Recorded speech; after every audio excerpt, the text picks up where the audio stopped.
Okay, we're now recording. Hopefully. And we've got somebody in the mess. So let me just let in the guy in the mess. Okay, he's joining. Good. Okay. In that letter, 500 words maximum, please include your full contact information, name, address, email address, and phone number, preferably a cell phone number. We want to be able to get in touch with you, obviously, so we want to have a couple of different ways to do that. All submissions must be in Microsoft Word, .doc or docx. We will not take any other formats.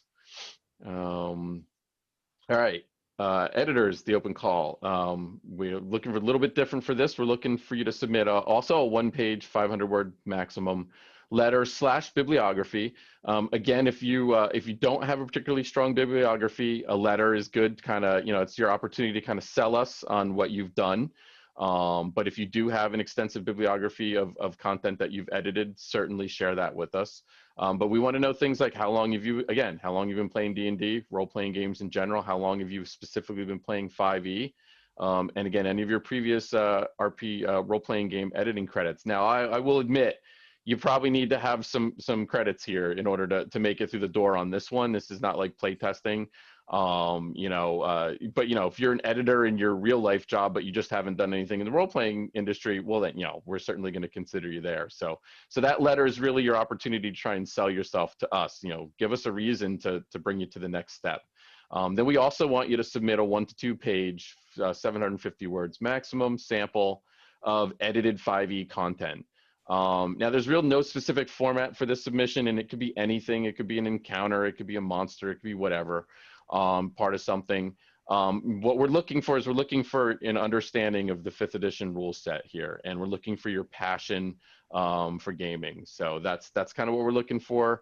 We'll if you make it to the next level, we'll get down to the nuts and bolts of editing at another point. And again, please include your full contact information, name, address, email address, phone number, and all submissions must be in Microsoft Word. Okay, writers. For 5e prospective writers, we're asking you to submit, once again, a 1-page, 500-word maximum letter / bibliography.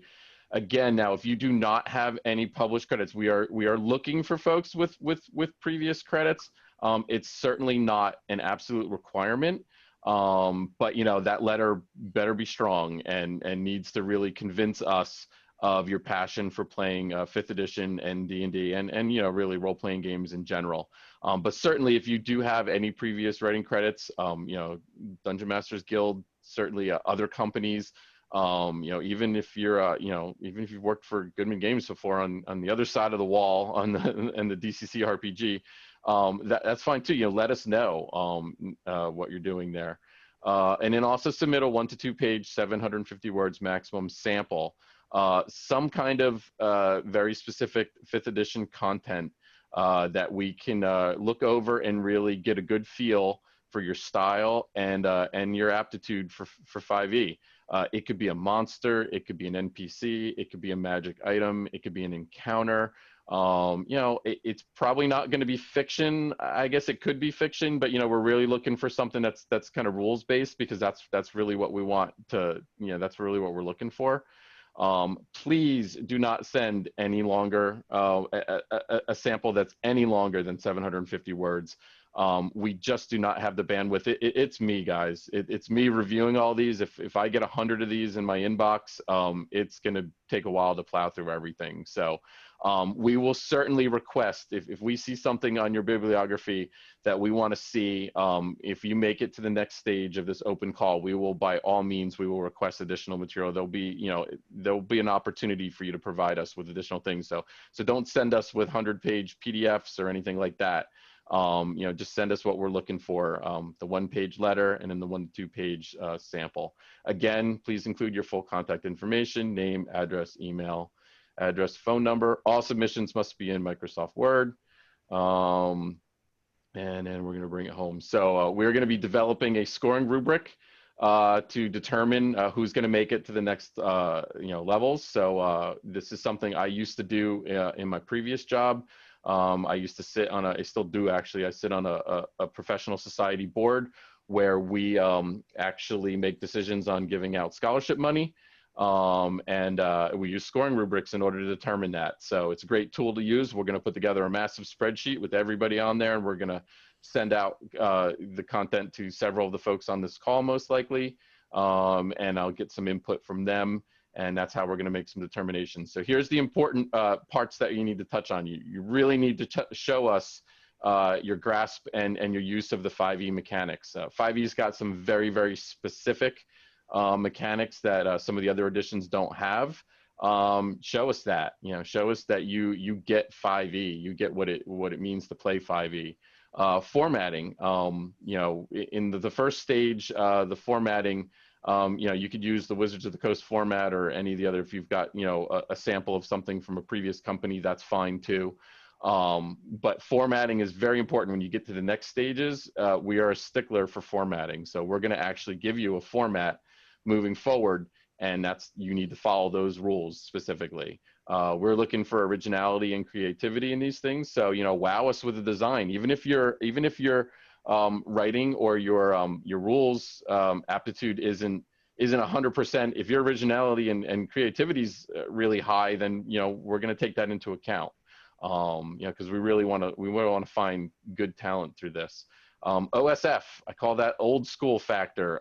Most of what Goodman Games does is based on the old school 1E kind of feel. And we're looking for that. Now, it's not to say if you've only been playing role-playing games for 2 or 3 years that we're going to turn you away. But certainly, if you are grounded, all the esteemed people on this call with Goodman Games, we've been playing since the early 80s. And it comes through in our writing, and that's really kind of our point of view. So that's important to have that old school factor. When we start talking about, module B1 or X1 or something like that, we want you to know that, like, oh yeah, I played that 30, 40 years ago. Word count deadline, always important. Obviously, if you don't submit your submission by the deadline, you're not going to be considered. And also, if you go over those word counts, we're gonna hold that against you as well. And previous experience, like I said, that's not the end all be all. That's why we're gonna score you on all 6 of these different things. But certainly, if you've been published before, that's gonna carry some weight as well. So after we do this first round, which will be everything submitted by November 8th. The editors, we will select a select few editors from the editors that we get, and then we're going to give them one more round of testing. That's going to be an official editing testing. We've got a test all ready to go that we will send out. We'll send that out to all the editors, and we'll give them a specific amount of time, and we'll have them send that back to us, and then we will basically grade it. And then if you pass that test, you're in.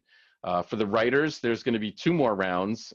So we're probably, like I said, we're looking for somewhere between 3 to 5 overall 5e writers. We're probably going to.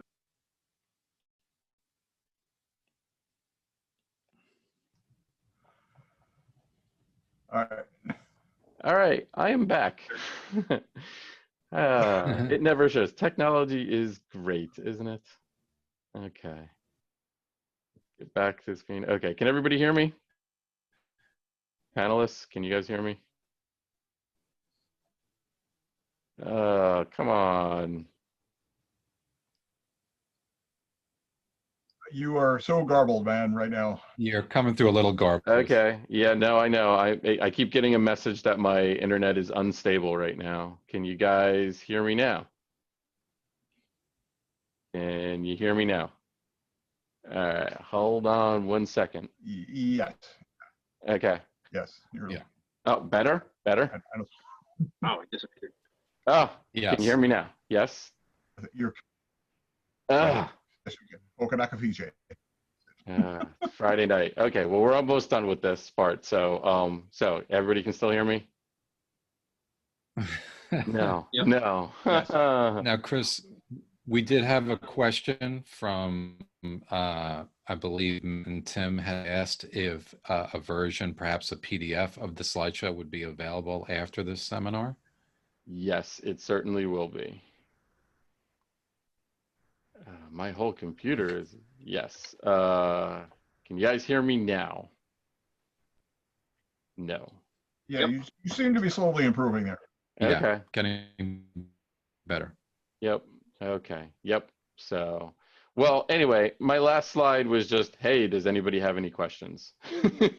So, um, so basically, yeah, let me throw it over to our panelists right now. And do you guys have any, before we actually dive into the chat and answer some questions, do you guys have any tips for the eager participants of this seminar? And I'll take that as you guys still Sure. can't hear me. Oh, okay, go for it. No, I can hear you. I can hear you. We're all too polite to step on Oh, each other. So I'll Gotcha. Go ahead, Mike. there. So my advice is know what is out there. Of course, you've got 3 weeks, so you can't exactly memorize the entire catalog of everything D&D ever related. But if you really want to make yourself known, my advice would be figure out, see what's out there, and then don't do that. Be aware of it and everything. But if you say you're going to submit a magical item, don't have it be like the 11th incantation of Boots of Elvenkind. Just try to, just don't be afraid to push yourself. It's always good to know what people have done before.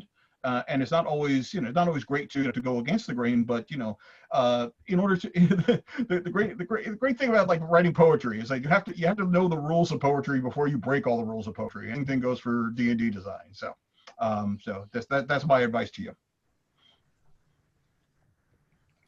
I guess I'll pick up the football next. My piece of very general advice after being in this business for 15 plus years, and this is directed more to the people who haven't worked extensively in the industry, is I'd give you the same piece of advice an old radio mentor gave me when I was on my first day of toast. And my mentor told me, don't play the music you like, play what the listeners want to hear. And, extending that into D&D writing terms, because I'm on the writing end, writing for publication and writing for companies is different than home writing. And that may sound like a no-brainer, but it is worth thinking about, because when you write for your home group, you know your players, you know your likes. Hopefully, if you're a good DM, you will probably be writing to their likes, and you're going to, of course, write what you like as well. But when you write for publication, it's a little different. You want to learn the philosophy of the company, and the best way to do that, whether it's Goodman Games or any company, is to delve into their product. The second thing is whatever brand line you're writing for, you want to learn that brand line. So if you're going to write for, say, the 5th edition fantasy, examine some 5th edition fantasy examples and try to get because every brand line has its own vibe or its own voice, and you want to learn that.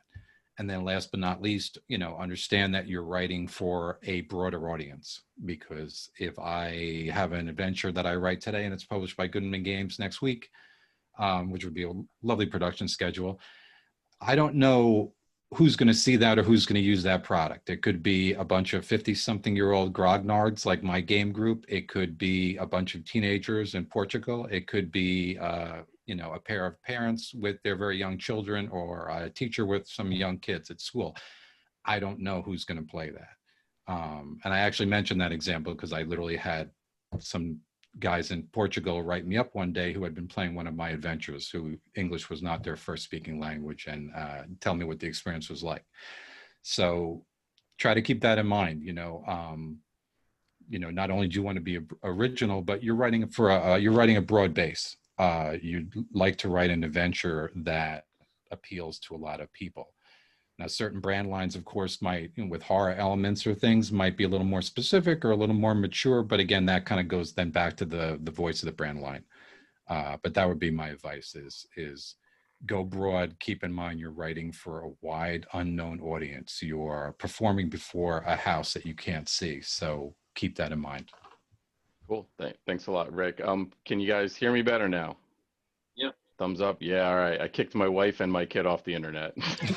Who knew my wife was still working at this hour on a Friday night, and it's not a surprise my kid was playing games. But anyway, so hopefully that is better. So thank you guys for picking up the ball that was fumbled there with technology.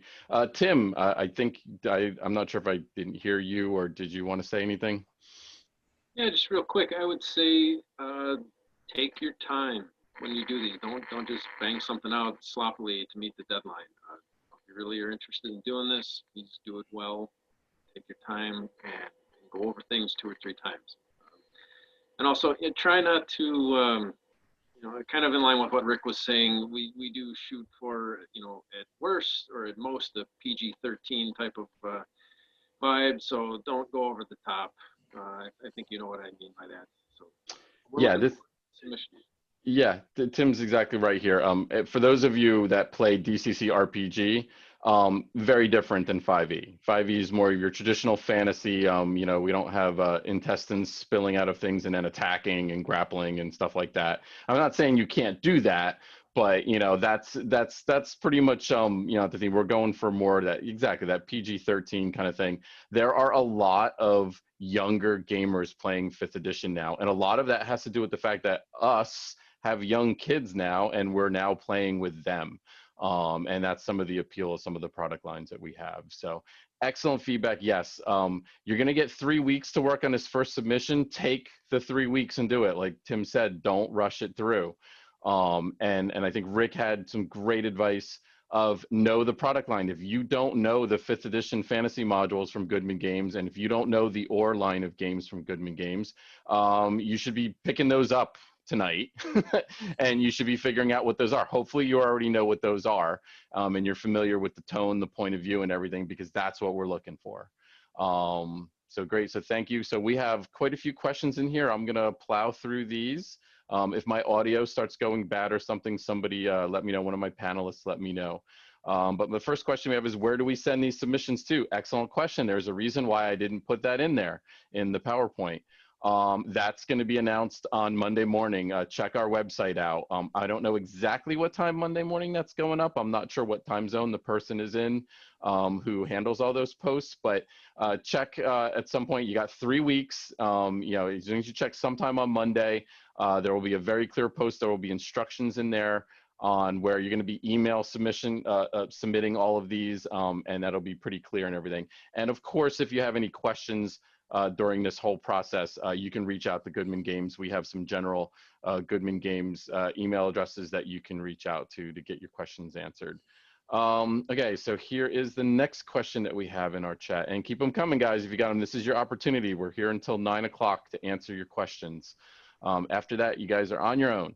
All right, since the second and third round for writers includes monster design and encounter design, should the first submission not be one of those? No, not necessarily. We're not going to let you use the same one for that, so you can't submit like a monster for your opening thing and then submit the very same thing. But no, there's no reason why you could not submit a monster for your opening submission, and then if you make it to the next round, that you do another monster. So definitely not a problem at all. Let's see. Does this have to be in Faerun? I assume you mean Faerun, like the Forgotten Realms. No, actually don't put it in that, please. Now your sample, I shouldn't say that. So the sample that you send in to show off how your writing is, that can certainly be that, because we're not using that for anything. But we have our own campaign world that we don't really support very well, but we're talking about it.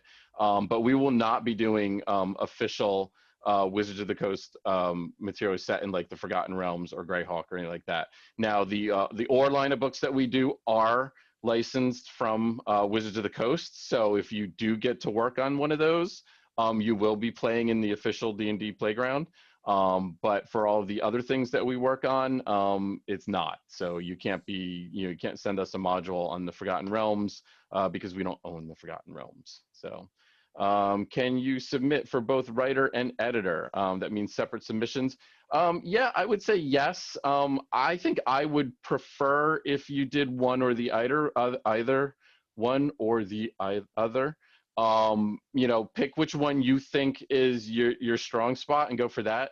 I'll be honest with you. Once you get your foot in the door, if you want to do editing, or if you're an editor and you want to do some writing, then we can talk about that. But this is all about getting your foot in the door. So I would say put your best foot forward, get through the door, and then then we can talk about doing some other things too. I've had a couple people email me and say, "Oh, I've got some great ideas for product lines and all kinds of stuff like that." No, we're not looking for ideas for product lines. We have the product lines established. We're looking for people to work within the framework that we've already created. Now, not to say that a couple years down the road, when you're established with Goodman Games, that you can't pitch something to us, but we're not looking for someone to say, "Hey, I've got this campaign setting and I want you to publish it." Nope, that's not what this open call is. This open call is to look for basically freelance writers, editors, and playtesters in 5e. We will be putting the assignments out. We will be telling you you're going to design X, Y, and Z, and you've got 3 months to do it. And then, again, all about getting your foot in the door, through the door. I had trouble finding my way here on time. Will there be any documentation in addition to the slideshow about this? So the official open call will be Monday morning. On the Goodman Games website. That will have everything on it. We do plan to post this slideshow in a PDF format on the website as well. And of course, if you have any questions, there's an info, I believe it's info@goodmangames.com. That you can send an email to, asking if you have any detailed questions that are not covered in either of the slides or in the general open call. But we think we've kind of spelled everything out pretty clearly. But by all means, ask questions, because one of the big things we want you to do is we want everybody to follow the rules, because if you don't follow the rules, we're going to hold that against you. Okay. Let's see. I have a question about prior experience. Although the focus is 5e, does professional experience with other systems a factor? Experience working in a gaming company environment? Yeah, sure, it does. Like I said, sell us on who you are. I've always had the philosophy of, I can teach you some of the nuts and bolts of how to do things, but I can't teach you passion and excitement and really wanting to do this, especially as a freelance job where you've got a regular job and you're doing this on the side. You really got to want to do that, and that's really what I want. And I think that's what separates the good writers from some of the not good writers. We really want people who love gaming and 5e and want to do it all. So yeah, again, writing experience is not necessary. If you have any kind of publishing experience, definitely put it on there, because we want to see that. But it's certainly not an absolute requirement. Okay, question. Wait, where did that question go? Okay. How long after the November 8th deadline will folks, writer applicants, be notified? That's a great question. It really depends on how many we get submitted. If 20 people submit things versus 120, it's not going to take as long. Again, it's pretty much me doing all this. And I have other responsibilities too. So I'm not going to be jumping into 60 hours a week just going through submissions. But I'm hoping, I am hopeful that we get more submissions than we know what to do with, and make our choice really, really hard. So again, I'm hoping it's only going to be a couple weeks before we start getting people to that next stage. I guess I would say, in the perfect world, by January 1st, 2021, we would have a pretty good idea of who our 1-4+2 writers and/or editors are going to be. All right, seconding Travis's question, he typed it faster. If we submit a monster encounter in the first round as a writer, we should be ready to write another one. Yes, that is exactly right. I probably already answered that. But yes, please don't send me the same. If you send me the same monster twice, you're probably not making it any further. So even unless it's a really, really awesome monster. And if that was the case, we would probably have a conversation with you and say, yeah, don't even bother with the second and third parts. We want to hire you right away. But, we're probably not going to do that. Okay, let's see, where are we at here? Can you please clarify what type of editing the editor positions would be responsible for? Line editing, proofing, versus substantive editing. You know what? I'm not an editor. Let me throw that to either Tim or Ben. You guys want to answer that question? This is the question from David Michael Williams at 828, if you want to look at it in the chat. Hey, Ben, why don't you go ahead and start with this one? Yeah, sure. Anyone that comes aboard as an editor, they're going to start with proofing because we want to see what you can do. And the great kind of early on test is to kind of add those other comments on the side and let us see how you think when you do some of those other editing. But it is important to have an editor that knows the different like levels of editing and those roles, because when we are in a proofing stage, you know, we do need to fix critical errors, but we don't want someone to come along and say, oh, these two monsters wouldn't inhabit the same cave, because then we're all the way back down counter design. That's not the stage that we're at.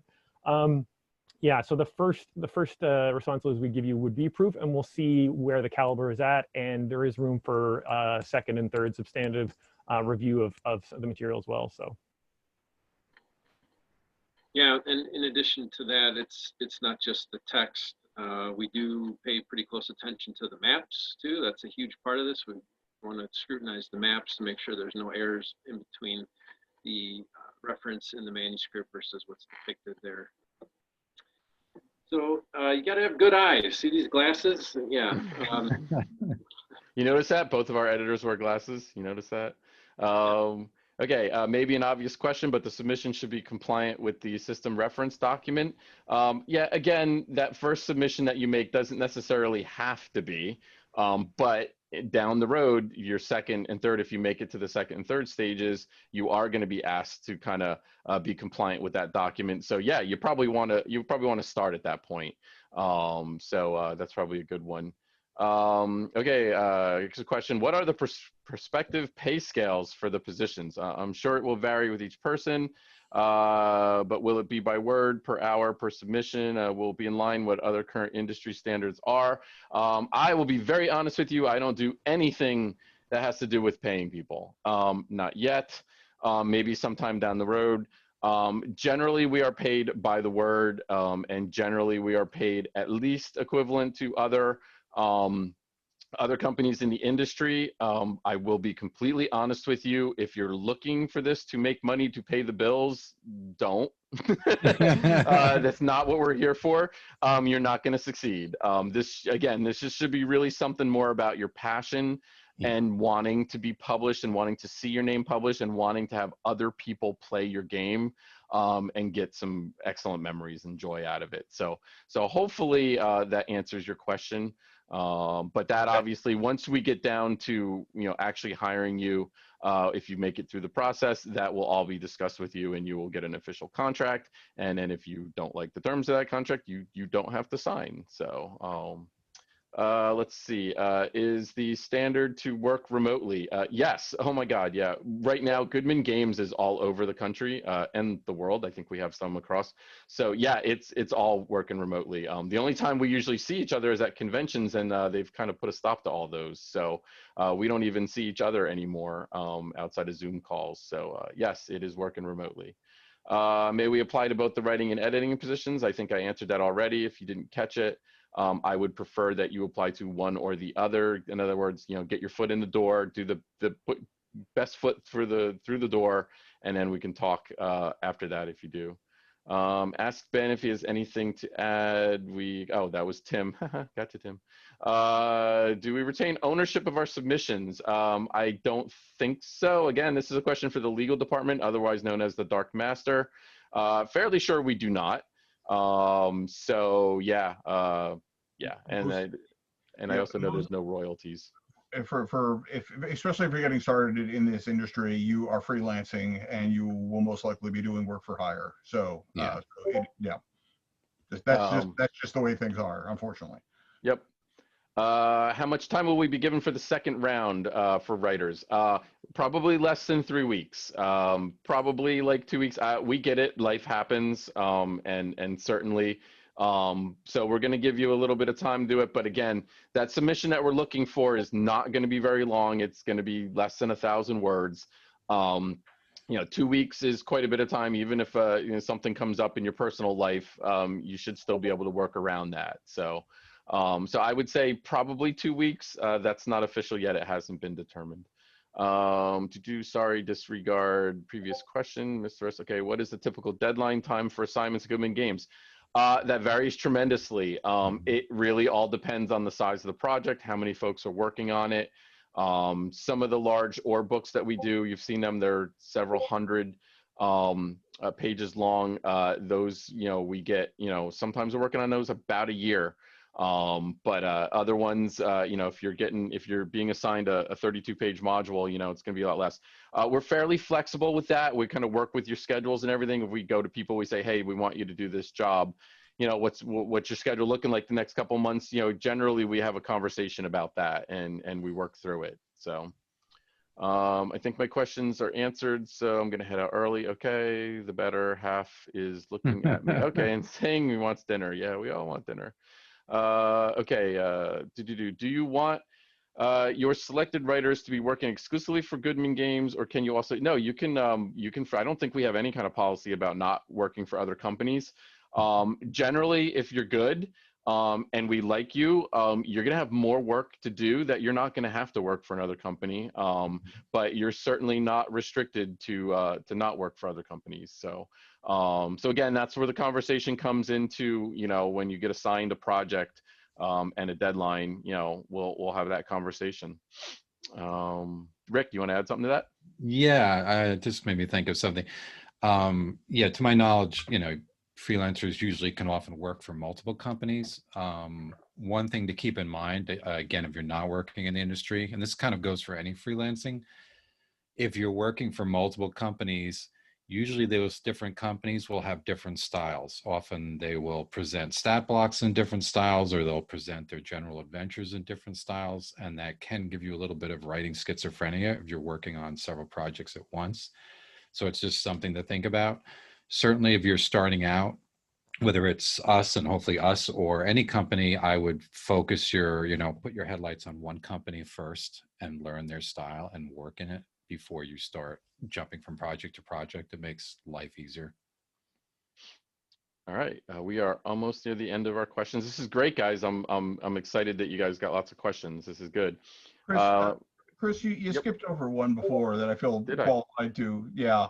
So let's see. Alex Russo had a question.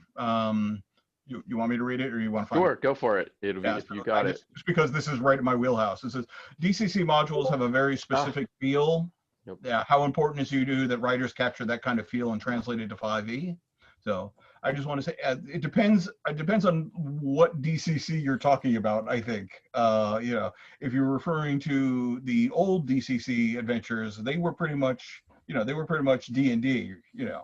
If you're talking about DCC RPG, as somebody who writes for both DCC RPG and for the 5e lines, there is definitely different tones. We're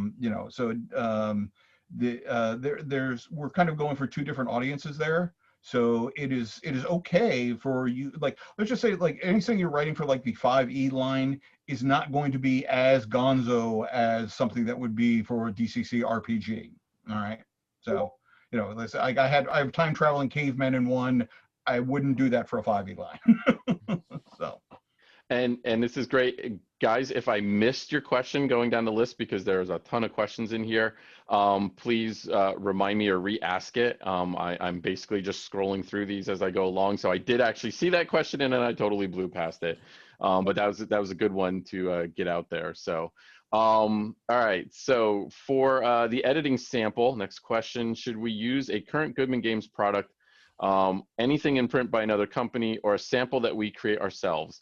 So preferably that's something you've already edited yourself from something. So if you do not have any editing experience, like you haven't actually been hired to edit something, then yeah, go grab something online and edit that and submit that. But for the most part, we're looking at something that you've already edited. And then here we go with some looking for some clarification. Do we retain ownership of these initial tryout submissions? That's a great question. Yeah. I probably need to get clarification on that. I would think you would probably still own those, but you are submitting to those, so I'm not sure what legal would say on that. So we'll have to get that clarified, and when we do the official announcement on Monday, there will need to be some kind of disclaimer in there about that. But I would think, since that's not going to be something that we would potentially publish, I would think that that would be fine. Again, this is basically, again, getting your foot in the door, sending us something to WoW, because you can send something that's already been published. If you've already been published through another company, you can send that. So obviously, we don't own that because it's something that you've already been published. Just when you send that sample in, make sure it's very clear what that sample is from, so we are aware of that, because we might be like, oh wow, this is really cool, we want to see more of it, and it's like, let us know what it is. Okay, can you say more about what I think old school factor means to me and what you're expecting there? Great question. So again, this is a hard one to kind of make tangible. Basically, if you've been playing Dungeons and Dragons and role-playing games since the late 70s, early 80s, that's what we're looking for. We're kind of looking for that feel. Most of our products are along those lines in the 5th edition work that we're doing.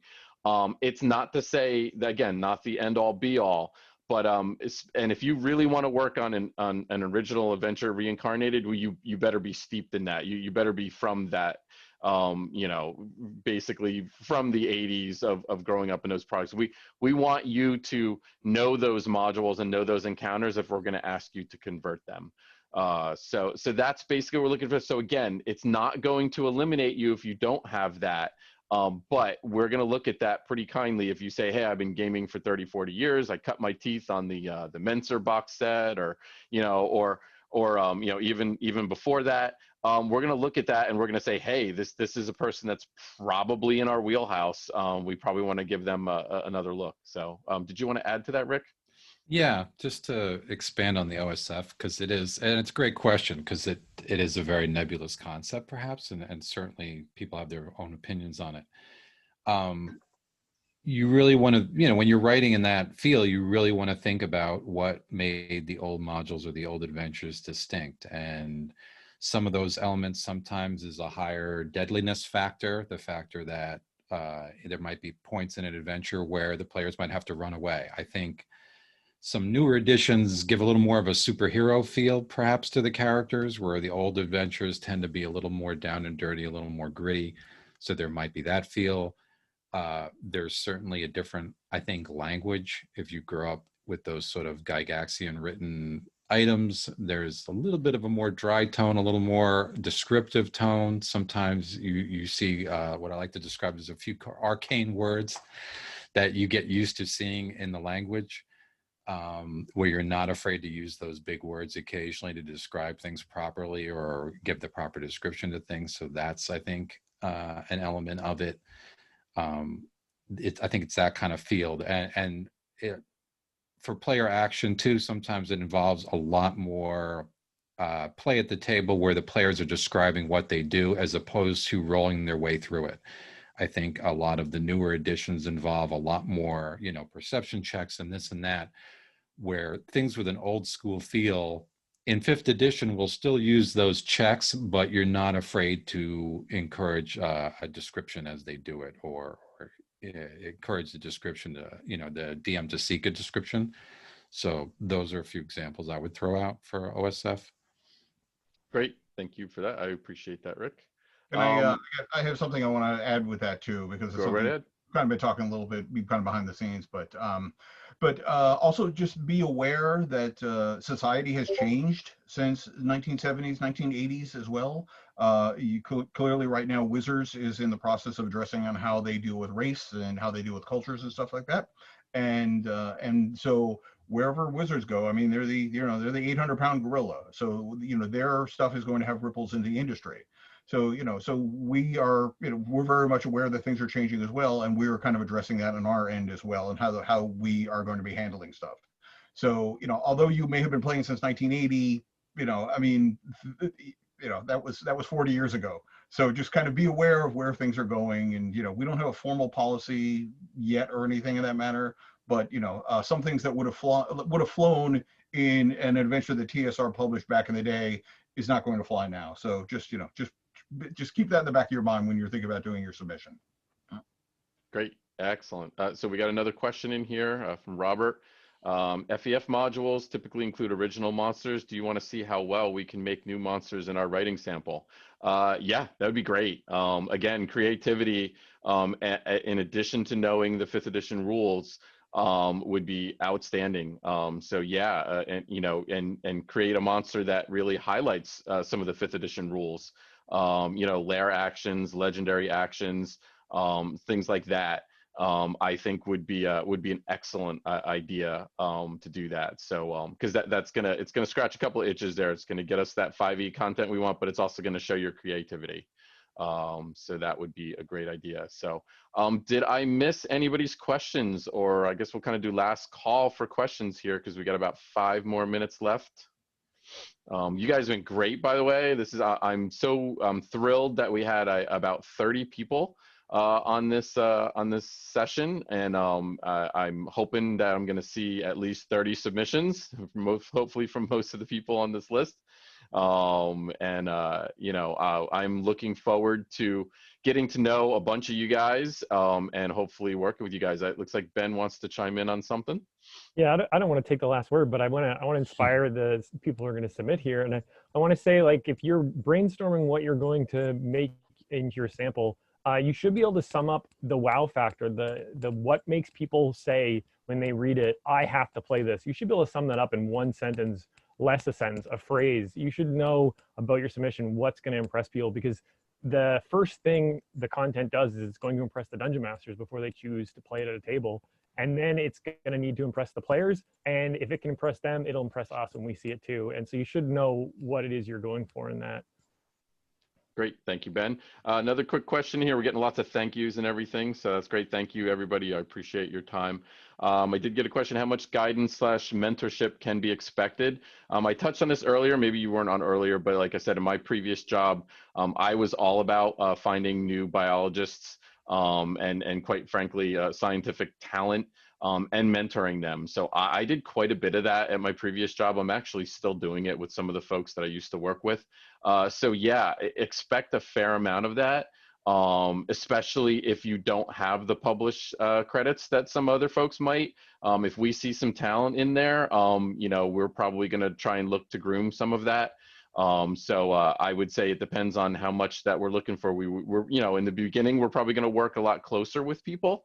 And then once they kind of establish themselves and we get to know them a little bit more, then we kind of, take the training wheels off and let them do some bigger exciting things. So, and keep that in mind too, your first project is not going to be an original Adventures Reincarnated. Just kind of get that out of your head right off the bat. You're going to get some smaller stuff. You're going to get a part of a book here. You're going to get, a small assignment there. We're going to try and build up towards you producing, getting basically your own book. The goal should be getting assigned your own book, even if that book is only a 10 or a 12-page book. You want nobody else's name on that cover except yours.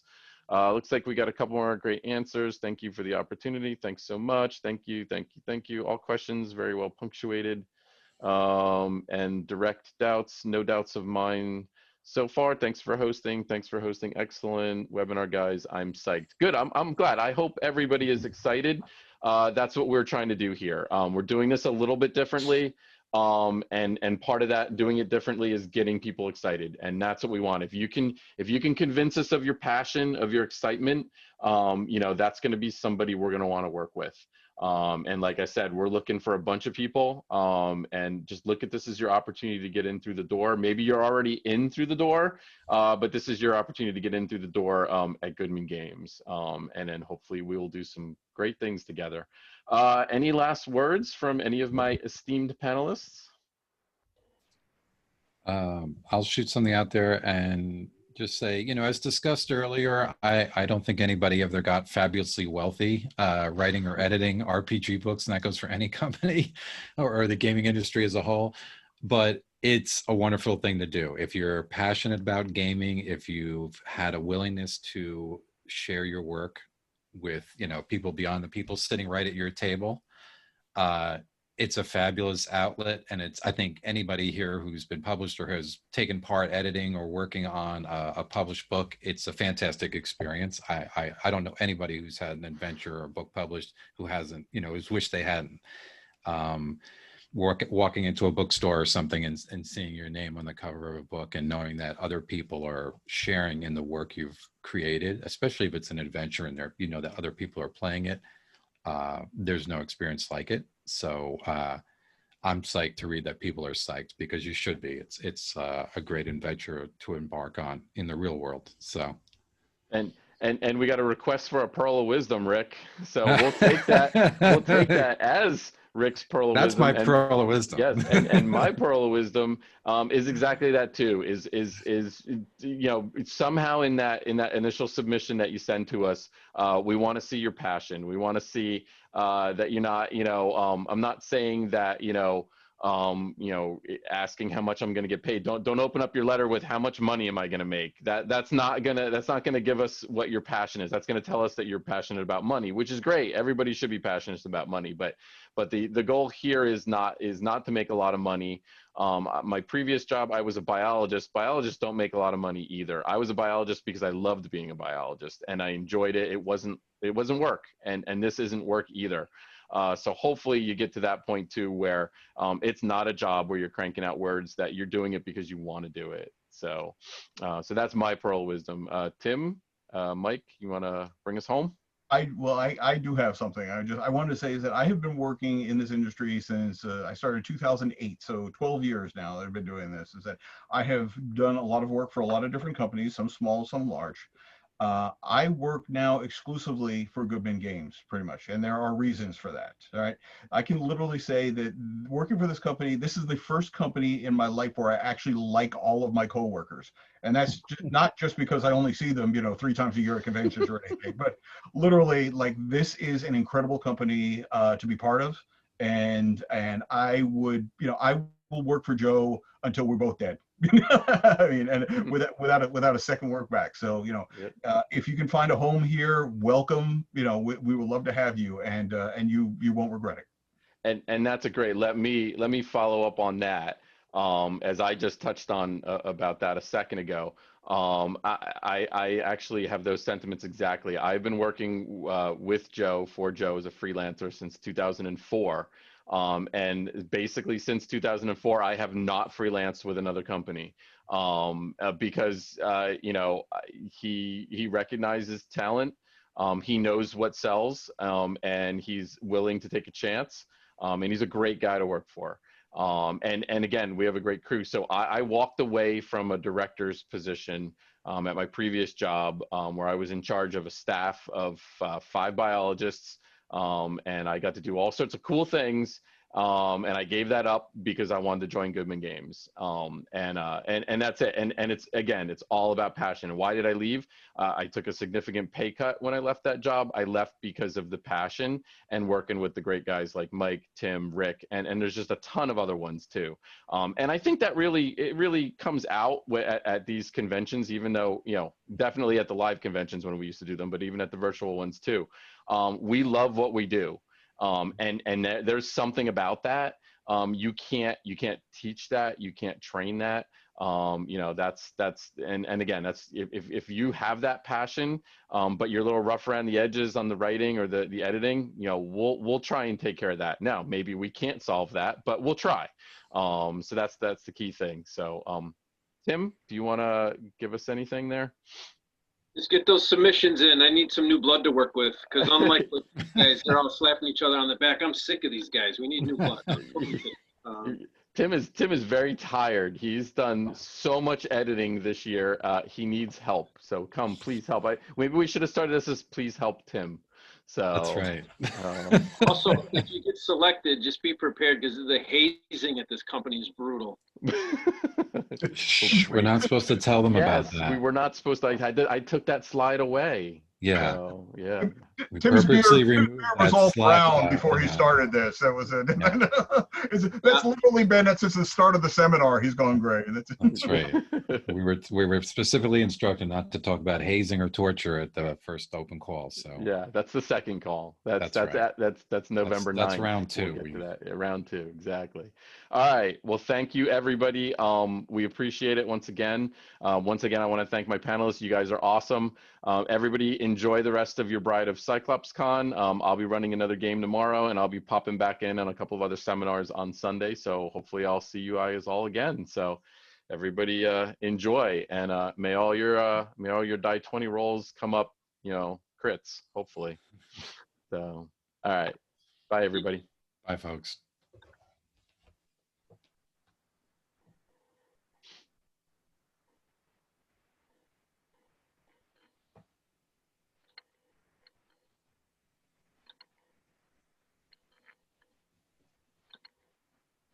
Oh man, there's somebody in the waiting room.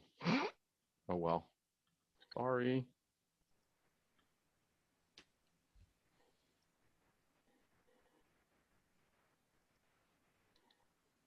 Good job, Chris, by the way. Thanks for hosting that. I think it went wonderful. Thank you.